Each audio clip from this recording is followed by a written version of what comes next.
काजल झा, जिन्हें काजोल झा के नाम से भी जाना जाता है, एक भारतीय अभिनेत्री और मॉडल हैं जो मुख्य रूप से भारतीय वेब सीरीज में अपने काम के लिए जानी जाती हैं। काजल की कलात्मक यात्रा कोलकाता, पश्चिम बंगाल में शुरू हुई, जहां उनका पालन पोषण सांस्कृतिक रूप से समृद्ध वातावरण में हुआ, जिसने मनोरंजन उद्योग में उनकी आकांक्षाओं और प्रतिभाओं को पोषित किया।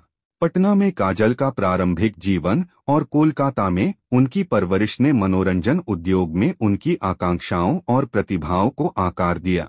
छोटी उम्र से ही वह एक अभिनेत्री बनना चाहती थीं और उन्होंने कुछ बॉलीवुड हस्तियों का अनुसरण करके अभिनय और नृत्य का अभ्यास करना शुरू कर दिया।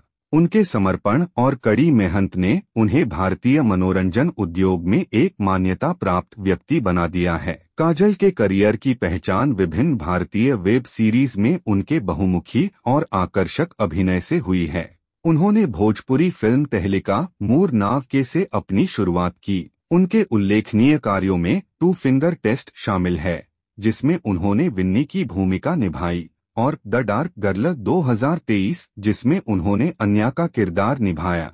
उन्होंने क्राइम्स एंड कन्फेशंस 2021 में अपनी भूमिका से भी महत्वपूर्ण प्रभाव डाला और लोकप्रिय सीरीज चर्मसुख 2019 में दिखाई दी, खासकर तपन वेब सीरीज भाग 1 और 2 में, जहां उन्होंने सालिरिया के रूप में अभिनय किया। अभय 2019 में उनकी भूमिका एक अभिनेत्री के रूप में उनकी सीमा को और अधिक प्रदर्शित करती है। कोलकाता से दिल्ली तक की उनकी यात्रा उनके शिल्प के प्रति समर्पण और एक अभिनेत्री और मॉडल के रूप में उनके निरंतर विकास को दर्शाती है।